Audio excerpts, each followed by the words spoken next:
All right, so there is a calendar tab right here that'll take you to a calendar. It's similar to a lot of other calendars. You've got different views here, day, week, month. You've got users, calendars, groups, which we'll cover in a minute. You've got this right here that shows you the different annotations and what it looks like based on where it's pulling in information. You've got this appointment tab and your calendar settings as well. But every single user will need to set up their own calendar configuration. So you'll need to log in as one of your users or have them individually do this if you want to do it for them or have them individually do this. But here's the process. You want to go to settings, my profile, and then you'll have a calendar settings area. And if you're using a third-party calendar, you have the ability to sync up those calendars depending on what you're using. So Google Calendar, Outlook Calendar, or a live.com or Hotmail calendar. You can even use the iCloud calendar. If you click this, it just has a login and password. This will bring up a pop-up to log into Microsoft. And then this one right here is actually going to take you to the integrations page of the CRM. If you currently don't have a calendar or you've been trying calendars, not sure which one you like and which one you want to use, I strongly recommend use Google Calendar. I can make a whole video on why I think it's the best, but if you do click here, it's going to take you to this integrations page, which is under the settings integrations, and you'll just say sign in with Google here, and you can connect a lot of different Google accounts, but that's what it'll be for the user. So you would click here. I'm going to sign into another Google that I have. Press continue. You'll press allow. This is saying it's going to be allowed to see and edit your calendar. And now if you come back to your profile, you'll see that you've got this Google Calendar connected. And now this user is going to want to set up the main calendar that they use. So for an estimator, this would be their calendar that we put the estimates into. So I've got this account and I've got Shane's estimates, another calendar, and then like personal stuff. There could be a bunch here, little. This is obviously just an example. I don't use this calendar, but want to show you what it would be like setting it up. So for my estimate calendar, that's the main one I want to add. So I'm just going to press add. I want to use the Google third-party calendar, and then this drop-down will show those calendars. So I'm going to pick the estimate calendar as my main one. Now you can add other calendars on here. So I can add this other and personal. That's going to check for conflicts, which will make a little bit more sense when we get into the availability here soon. But essentially, if this is my personal calendar and I put that I want to go to the gym on Tuesday at 3, it's going to be checking that calendar and it'll see, oh, Shane is not available Tuesday at 3 because that calendar says he's going to the gym. So by default, it's obviously going to be checking my main calendar, but I'm going to go ahead and press edit, and I'm going to add those other two calendars for the sake of this example. So I'm going to press save, and now it's going to be checking these calendars and putting my estimates into this calendar. All right, and now that user has set up their calendar, if you actually go to the calendars and you're on this users tab and you turn that user on, you'll see anything that's in their Google Calendar that you linked, meaning any of the calendars that you said check for conflict in that main calendar. So this calendar is blank. Let's put some stuff in and see how it looks. All right, so I just entered an event on all three of these calendars. And if we go into here now, you'll notice when I have her clicked on, the third date has a little dot there, meaning that there's events on that day. And you can see that that is now in the calendar. And if we click this annotation, it'll show us that this gray filled in box means that it was a third-party calendar and it was marked as busy. So what that means is in Google Calendar, you can actually mark your events as busy or free. So right here where it says busy, I could change this to free. Press save, and now it should change instead of the gray box to an outline box that's not gray, which is a third-party calendar marked as free. It'll also be unconfirmed appointments and invalid appointments that'll be set through the CRM. So let's go ahead and refresh this so that it pulls in the new information and updates it. So now we can see the event looks different because I changed it to free in my Google Calendar. But now I want to go to the calendar settings, which you can get there two ways. You can go to calendars and then settings, or you can go to settings and then calendars.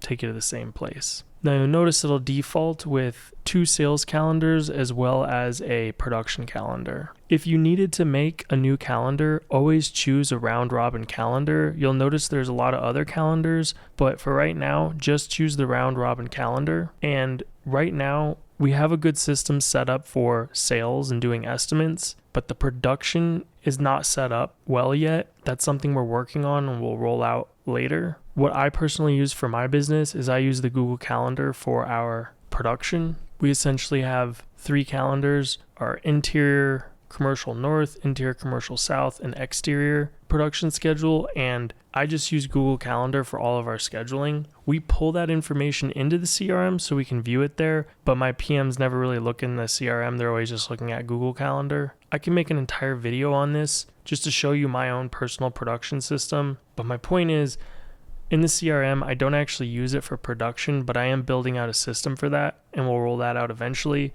So for the rest of this video, I'm specifically going to show you how we set up sales and book all our estimates through the CRM. So yeah, they're all round robin calendars. If you need to add another sales guy, just select round robin. And I would change this to be the salesperson that you're going to be using. So we're going to press the 3 dots here and go to edit. If you were to create a new calendar, this is the first page you'd see. So I would change this to the estimator's name. So in this case, I'm going to use myself as an example. So I'm going to put Shane's Estimates. The description, you can change the description and it's up to you. I'm going to show you how my company does it. We don't actually have our clients book their own estimates. We set them up on the phone, which I do believe is the best way to set them up. The initial phone call is one of the most important parts of a good sales process, but you could do that if you wanted to. Basically, you could send your clients a link and they could pick an estimate time that works for them, which can be helpful, especially if you don't have an office administrator to help you with this. But essentially, the description is something they could see, but that's pre-written in there for you. All right, and then for group, you want to make sure it's under sales. If you're making a new one, I would put it under sales. This is helpful for automations. You can say specific things like all sales calendars, when this happened, does do this, and that will definitely be helpful when we roll out the production and have production calendars. So put it under sales. Now for the custom URL, you can make it whatever you want. So if this was me, I'd probably put something like that, or I would just get rid of the underscore. Really doesn't matter, but you can customize it if you'd like.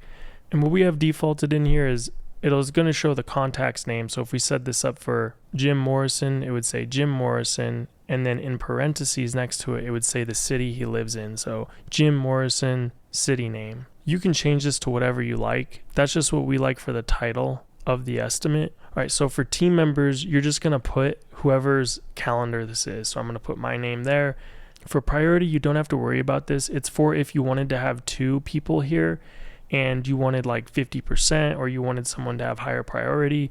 I don't recommend that. You know, if you do have a large company and you separate things more by geographical area and have people share calendars, you could, but I would still suggest each person has their own calendar to keep it nice, simple, and easy. So it doesn't matter what priority you put because we're only putting one person there. Now for the meeting place, I would go with custom, and we actually want to put in the address of the contact. So be careful. You might think full address works, but this is actually, when it says location.full address, that's going to be your address, and you are not going to be meeting the clients there. So what we actually want to use here is the contact's full address. So I'm going to change this to contact.full address, and I'm going to press save. All right, now I'm going to skip the availability. We're going to come back to here after I'm done going through the rest of the settings, because I have a whole section on how we're going to adjust availability in our calendar. So forms and payment, this is, again, if you're going to actually have them go to a link to set up their own estimate, this is when they would see that. So if you're never really going to do that, not a big deal, but there is a default form, which I would suggest. But if you want to customize it to be your own, you can create your own form, and then it'll show up in this drop down and you can pick it. Pre-populate sticky fields. Basically, if it's a return client, when they go to do this, it's going to pre-put in their name and all that. So I always leave this on. The consent checks box, I recommend it to be A2P compliant, but you can turn that off if you like. We don't want add guest on because we don't want them to add guest. If you really wanted to, you could. Maybe they would add a husband or a wife, but I would suggest leaving it off. The confirmation page, I would leave it to default, but if you want to have your own URL you want them to direct them to, you can. And what's really nice is you can actually put your Facebook pixel here. If you have a funnel where the funnel ends with this calendar event and you want to kick back to Facebook letting them know, hey, this was a conversion, you can do that. That's some advanced marketing stuff that if you have no idea what that means, no worries at all. That's normal. But if you get deep into marketing, it is cool that that's available for us. This auto confirm new calendar meetings, honestly, I don't use it because we set all of ours by phone. But if you did use the option to send a link to your clients where they set up their own estimate, if you turn this on, it's basically going to be just automatically confirmed, set and go. If you leave this off, when a contact books an estimate through a link, that appointment will show up as unconfirmed until you manually confirm it. Payments I would leave off. If you want to charge for estimates, you could turn that on. That would be a bold move, but I don't know of any painting companies doing that. All right, so for notifications and additional options, this first part here, we don't use that. It does default to the acknowledgement email if you wanted to use it, but since we set all ours by phone, we don't actually send out a notification from here. We do send out a pre-estimate packet that has a lot more information, but I do that through an automation, not here, but you have that available to you. And if you were to go into emails and create one, they would pop up here. But who should receive it? Contact the assigned user. Additional emails, you can put them in. You have that there for you. I would use this if it was, say, you're sending it to them and they're signing up. I might want to know about it, where I could use assigned user or additional emails. My point is, though, I would recommend setting them by phone and you don't have to set this up. Now, this is pretty important.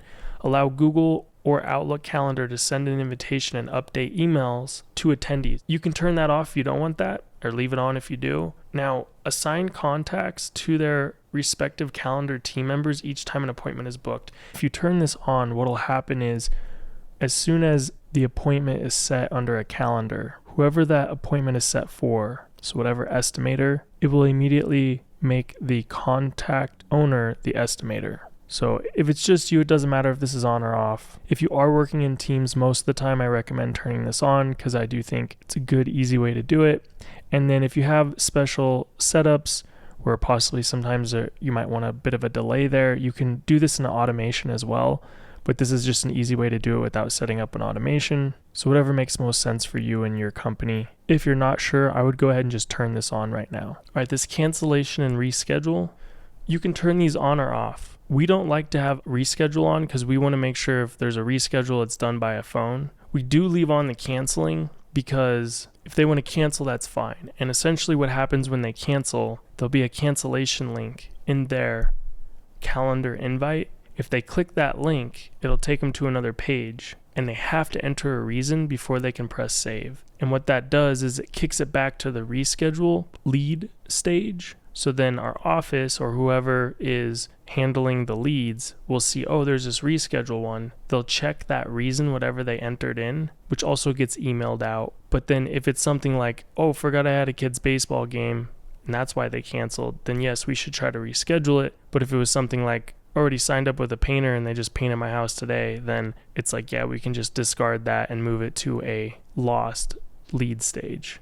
But if you are allowing your customers to just go to a link and set up their own estimates, maybe you want to have the reschedule on, maybe you don't want them to have the option to cancel, in which case you can just turn that off. So this is what's actually going to show up in the calendar event. So if you open up on Google one of your estimates, in the description right here, this is what it's going to say. And it'll also be if you're inviting them to the calendar event in their description as well. So we put in estimator's name, their phone number, an email. We say if something comes up and they need to cancel, click that link. And then at the bottom, this is for the estimator. We have contact name, phone number, email, and then the link to that contact so that the estimator can just click this link and go see everything they need to see about the contact. But if the contact clicks the link, it'll just take them to a login screen and they won't be able to see anything. So if there's any sensitive information that we don't want the client to see, but we want to know, it's still tied into the calendar. But I wouldn't put anything that you don't want the client to see. Like if you put the description in here and somebody wrote, this client seems difficult, that would not be good for a difficult client to see.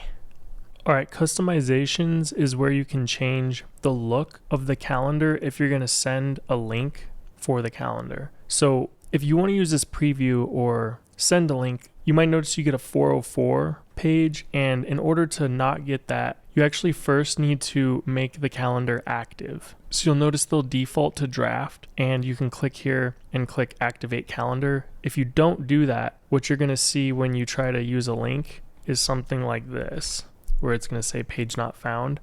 But if you activate it, and now if I go to share and copy this link paste it in a new tab, you'll see it brings up a calendar event. So if we go back to edit, customizations, you can also click this preview window to see how your changes are looking, but there's a lot of different things you can change. You can add a cover image. There's a couple different styles to choose from. You can change the primary color, the background color, what the button text says. Change this to estimate.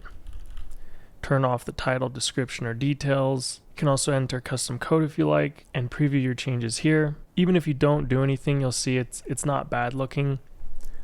Looks pretty good actually, I'd say. But if you want to customize it to your liking with your color and brand, this is where you would do it. All right, so now I want to talk about how you can adjust the availability of an estimator in the CRM. And there's actually two places you could do it, but for simplicity, I suggest only doing it in one place. Just makes things nice and simple, less room for error. So let me show you what I mean by that. The two places you can adjust the availability is in the calendar itself or under the user's profile. So in the user's profile, there'll be an availability, and I like to just say select all, and it goes from 12 a.m. to 12 a.m. So it's always available. There's never a time that this user is not available. So if something's weird and you're like, why isn't it showing up as available? I would double check that you have this as select all. Maybe you left off a Saturday or something and that's why it's not showing up. But this is one place where you could adjust availability. Now, the other place is on the calendar settings here under availability. So I'm going to go to edit this calendar and availability. And this is where you're going to basically put in when you're going to do your estimates. So first thing, let's go down to the bottom here.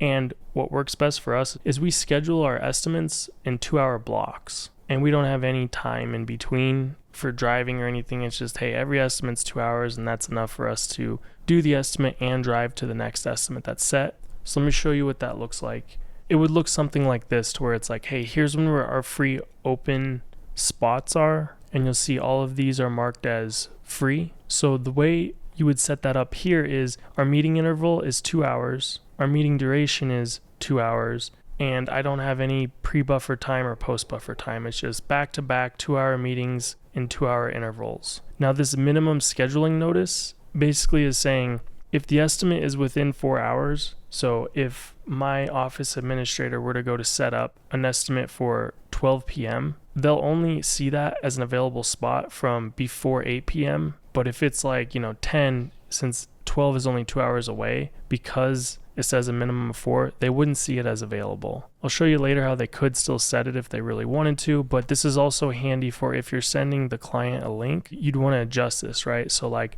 if you want to make sure your next day doesn't change, so if you're going to go out and do estimates, you don't want anything to change, you don't want another estimate to pop up at the end of your day, you could put something like 24 or 12 hours here. So the next 12 hours is not going to change. For the date range, you can put days, weeks, or months of how long you want them to be able to view the calendar. And what that means is if you were to put, say, 7 days and they were to look at a booking link like this, the available days would only go 7 days out. So if today's the 10th, it goes 7 days out, and then everything after that, you wouldn't see or be able to book it. Maximum bookings per slot. For estimates, you'd want to keep at 1. An example of a time when this wouldn't be 1 is if you were doing online interviews for painters and you wanted 2 or 3 painters to be able to book the same time spot and you're just going to interview them at the same time. That's when you would change this, allowing more than one contact to book the same time spot. But obviously with estimates, you only want one contact to book for each time slot. So I want to show you if we were trying to set this up right here, these open spots, and we want this to happen every week, how we would set that up here. So we'll talk about this area in a second, but for weekly available hours, I'm just going to turn everything off and start from scratch. So we've got Monday, I've got a 12 to 6 open. So I'm going to say Monday, 12 p.m. to 6 p.m. is open. And since it knows 2-hour meeting duration and 2-hour intervals, it's going to look like this. Okay, now it gets a little tricky here. We've got 8 to 2 and then an hour lunch break. Let's put on my personal calendar right there, and then I'm going to do another 2 estimates. If you just put 8 to 7, it would actually look like this, and that hour lunch break wouldn't be in there. So let me show you how you'd set that up. you would do 8 to 2. So I'm going to go Wednesday, 8 a.m. to 2 p.m. And then I'm going to add another section that goes from 3 to 7. So I'm going to say 3 to 7. Now what's really cool is, let's say that, hey, I actually wanted to do this same kind of thing on Thursday this week or any other day. You can press this copy button and it'll ask you what day do you want to copy that to. So I'll say Thursday, apply, and it'll just duplicate that on Thursday to save time and make things easier. But for now, I'm just going to delete those so we can make it match this calendar exactly. And let's go ahead and press save. And what this is right here is weekly. So it's just going to repeat. Every week is going to look like this. All right, now let's go ahead and take a look at the availability on this calendar and see if it matches this right here. So you want to make sure that this is active, otherwise you're not going to be able to view it. You can do that right here, but I'm going to press share, copy this link, put it in a new tab, and you can see Monday and Wednesdays are green like this, highlighting that those days I have available times. And just like the Monday and Wednesday here, Monday I've got 3 slots, Wednesday I've got 5, but one starts at 12 and then the next one starts at 3. So let's check that. An 8, 10, 12, and then instead of a 2, it starts at 3 and another one at 5, just like on here. Same thing here. So you can see how that correlates over, and if you wanted a schedule like this, that's how you would create it. Or another view would be here, which is more likely when you're talking to someone on the phone about to set an estimate. You'd come over to appointments, press add, make sure you're on the calendar you're wanting to add the appointment to,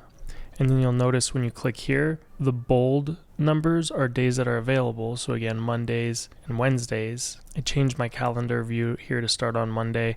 That's why it looks a little different, but it's the same as here, the 10th and the 12th. We've got the 10th and the 12th. The 10th, if I click there, I'll see the available spots, there's 3, and if I switch over to the 12th, I'll see the available spots are 8, 10, 12, and then a 3 and a 5. And I can select one, book the appointment, and set up whatever contact I'm on for that appointment. Now, let's say that this makes sense for you weekly. However, you want to make an exception for 1 week and add something or change something. Let's say not this week, which is right here, but the next week on the 11th, I want to add in an extra estimate that day that normally I wouldn't do.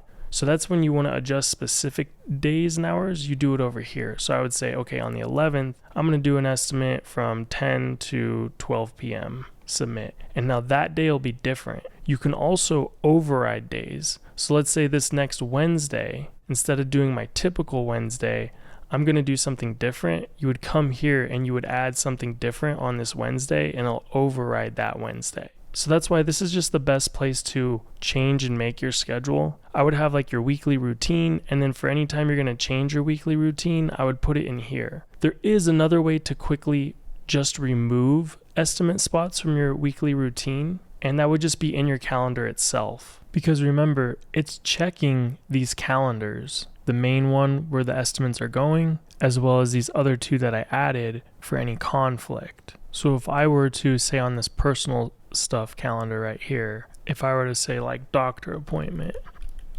as long as this is marked as busy and not free, and I press save here, this is going to be a conflict. So the 12 o'clock spot won't be available because it's a 2-hour estimate, and because the doctor appointment starts at 1:30, I won't have a full 2 hours. Furthermore, the 2 o'clock spot won't be available because we wouldn't be able to be there by 2 because we're busy till 2:30. If I were to put it here, then it would just be the 2 o'clock that would no longer be available. Another thing you can do is, let's say that you wanted to block off an entire day. I could come to this Wednesday here. I'm going to go more options, change this over to personal, and then I'm going to come up here and click all day event and just say, vacation or whatever, press save. And now that this all day event is marked as busy on this day, the 12th, nothing will show up now as available. So the way that I think about it is, if I'm going to change my estimate schedule or add in more estimates, do it here. If it's a change to your weekly routine, right here. If it's just a 1 week thing or a one-off thing, do it here. And if I want to remove estimates that I would normally do, I would do it on the calendar here. Now I do want to mention something important. When you create these spots like this, you won't actually see those spots on your physical calendar, like here or here. And what I mean by that is like, let's go out a couple weeks, on the week of the 16th through the 22nd, there's nothing in my calendar here. There's nothing here. However, if I were to look at the availability of the calendar, like on here, I can see from the 16th to the 22nd and even the next week, there are available spots because it's repeating each week. I put these in here just so we could get a visual representation and I could explain it better to show you how I would create a schedule like this in the availability here. So if you want to actually see the spots, which can be helpful for working in teams, you would have to actually add the spots in as a free spot like we did here, marking it as free and just saying like this is an open estimate. If you want to be able to visually see where the spots are, which my company, we actually do that. And it's mainly because, we have a team, multiple office and estimators. And then that way it's a little easier when you're on the phone and you're making a call to visually just quickly see everything. They don't have to like click on a day and then see which spots are open. Furthermore, it helps to be able to see the estimates that are around, because when you're taking drive time into account, I've got an estimate set here that's on the far east side of town. This one's on the far west side of town, and I'm trying to set another one up that's maybe in the middle. Like, yeah, it makes sense to put it here so that way they can kind of drive across town or something like that. It can be very helpful to visually see it all as one big picture, but it really just depends on your situation, how your preferences are. But that's how we do it. Is our estimators are responsible for putting in their open spots, both in the Google Calendar, as well as making sure that it's entered here properly, which is actually pretty easy because a lot of times they just have the same schedule each week, but it's mainly for when they are going to like have a 3-day weekend or got a doctor's appointment or a birthday party or some reason where it's going to be different, they'll change it. And in reality, what's really nice is when they're subtracting estimates, because like say there is a doctor's appointment or something, they can easily just come in here. They could put it on any of the calendars that are checking for conflicts, but they could even just put it on this main calendar here and just switch this to busy and say, doctor appointment. But that way, the office administrator, whether they're looking at it here or here, they see, oh, that's a doctor's appointment. And normally that's open, but that's why it's not open now. And they don't have to like double check and call or text the estimator and be like, hey, was this a mistake or why isn't that spot there? We also like to color coordinate the estimates. So if you're looking at it like here, we can see, oh, the red is open, the green is filled. It just makes it really easy to quickly see open spots, when they are, what's around them. All right, and then the last thing I wanted to hit on is when you're speaking with a lead and you're going to set them up with an estimate, sometimes you will actually schedule them on a time that doesn't work here. Like maybe the last estimate of the day is at 5, but they're not going to be home till 5:30. Estimator approves it or whatever, and you actually want to set it for 5:30 rather than 5, or you're going to make a change. But rather than going in and changing the availability, what you can do is you can always press this custom right here, and then you can set it for whenever you want. So, this is saying 4:10 to 6:10. It knows it's still a 2-hour block, but I could change this to 5 p.m. to 7 p.m. Just press save, or you can see if I put a 6 here, it'll immediately go 6 to 8. So that gives you the flexibility to set it whenever you want, which is very helpful for certain situations. Sometimes it'll be like, oh, this is an interior and an exterior estimate, so I actually want to take up 2 spots. So you could just actually change the time here to 10, so now it's going from 6 to 10. Or sometimes you realize like, man, they're driving all the way across town, I want to give them a half-hour buffer of driving, so you could set it for like 6:30 instead of the typical 6. Stuff like that comes up and happens a lot. You've got that custom option here, so you can make whatever you need to work.